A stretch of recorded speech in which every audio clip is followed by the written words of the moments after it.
On a souvent envie de faire fructifier son argent, mais la vraie question c'est par où on commence? C'est un vrai casse-tête pour beaucoup de monde. Alors, dans cette analyse, on va décortiquer ensemble les 5 types d'investissements qui sont vraiment incontournables pour se bâtir un avenir financier solide. Et un petit conseil, restez bien jusqu'à la fin, parce que le 5e, c'est de loin le plus important de tous. Face à toutes les options qui existent, actions, immobilier, crypto, c'est clair qu'on peut vite se sentir un peu dépassé. C'est un vrai labyrinthe. Mais pas de panique, l'objectif ici, c'est justement de vous donner une carte, une vision claire des grands territoires de l'investissement pour que tout devienne beaucoup plus simple. Bon, avant même de parler du comment, il faut absolument qu'on s'arrête sur le pourquoi. Pourquoi est-ce que le simple fait d'investir est si fondamental? Pas juste pour ses finances personnelles, mais pour l'économie tout entière. C'est la base de tout. En fait, l'investissement, c'est un peu le moteur de tout. C'est ce qui finance les nouveaux projets, la technologie, l'innovation, et donc ce qui crée des emplois. Et à une échelle plus personnelle, c'est le meilleur moyen de ne pas dépendre d'une seule source de revenus, de se construire une vraie stabilité sur le long terme, et un point super important aujourd'hui, de protéger son épargne contre l'inflation qui vient la grignoter petit à petit. Allez, on commence par les poids lourds, les 2 grands classiques. Ce sont les piliers sur lesquels la plupart des portefeuilles sont construits, et ce n'est pas pour rien. Le premier, évidemment, c'est la bourse. Investir en bourse est assez simple dans l'idée. On achète des petites parts d'entreprises, que ce soit via des actions directement, des obligations ou des paniers d'actions comme les ETF. Et la bonne nouvelle, c'est qu'aujourd'hui, avec les plateformes en ligne, c'est devenu accessible à quasiment tout le monde. Alors, c'est quoi le deal? D'un côté, le potentiel de faire grandir son argent est bien réel. Et cet argent reste facilement accessible si on en a besoin. C'est ça, la liquidité. Mais de l'autre, il y a la fameuse volatilité. Les marchés, ça monte, ça descend, c'est la règle du jeu. Le risque de perdre de l'argent existe, il ne faut pas se voiler la face.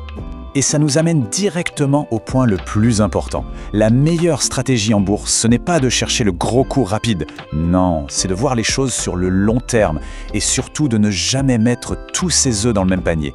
La diversification, c'est vraiment la clé. Passons maintenant au 2e pilier, l'immobilier.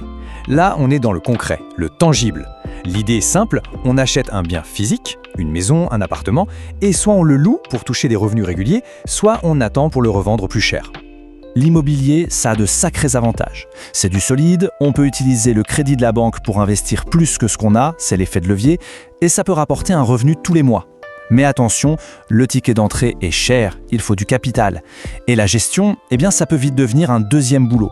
Et puis, si on a besoin de récupérer son argent rapidement, ce n'est pas toujours facile de vendre. Bon, maintenant qu'on a vu les classiques, partons explorer des territoires un peu plus aventureux.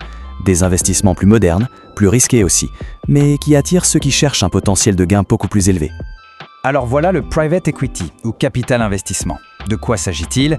C'est le fait d'investir son argent directement dans des entreprises qui ne sont pas en bourse. Souvent ce sont des startups, des boîtes innovantes. En gros, c'est une façon de parier sur les géants de demain. Et là, le contraste est saisissant. D'un côté, si l'entreprise cartonne, les gains peuvent être absolument énormes. De l'autre, le risque de tout perdre est bien réel. L'argent est aussi bloqué pendant des années et il faut savoir que l'accès à ces opportunités est souvent assez sélectif. Ces phrases, elles résument parfaitement l'esprit du private equity. C'est un monde passionnant où on a l'impression de soutenir directement l'économie réelle, mais qui demande d'être bien informé et d'avoir les épaules solides pour encaisser le risque. Impossible d'explorer ces nouvelles frontières sans faire un détour par les crypto-monnaies.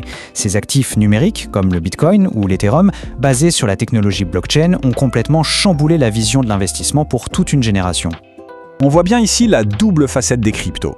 D'un côté, un potentiel de rendement qui a été historique pour certains, mais de l'autre, une volatilité extrême. Les prix peuvent s'effondrer aussi vite qu'ils sont montés. La règle d'or, elle est très claire. Il faut se former, comprendre ce dans quoi on met les pieds et surtout ne jamais investir plus que ce qu'on est prêt à perdre. Ok, on a vu la bourse, l'immobilier, le private equity, les cryptos. Mais il reste un 5e type d'investissement. Et celui-là, il est complètement différent de tous les autres. C'est sans aucun doute le plus crucial de tous. Voilà, c'est aussi simple et aussi puissant que ça. Le meilleur investissement qu'on puisse jamais faire, c'est sur soi-même. C'est la fondation sur laquelle repose toute création de richesse future. Mais alors, investir en soi, concrètement, ça veut dire quoi?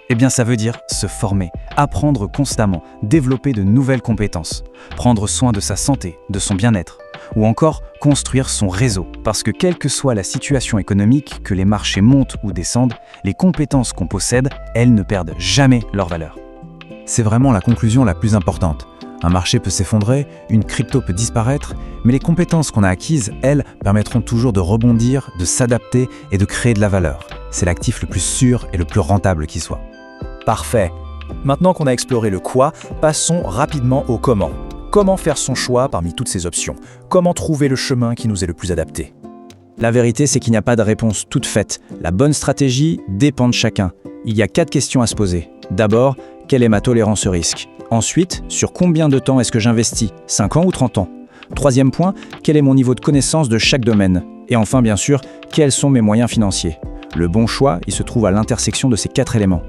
Et voilà, le tour d'horizon est terminé. On a la carte complète des 5 grands territoires d'investissement, la bourse, l'immobilier, le private equity, les crypto-monnaies et surtout, le plus précieux de tous, soi-même. La question finale n'est donc pas seulement où mettre son argent, mais plutôt sur quel actif miser en priorité pour construire l'avenir. Maintenant que toutes les cartes sont sur la table, quel sera le premier pas dans cette grande aventure de la création de valeur? C'est là que la vraie réflexion commence.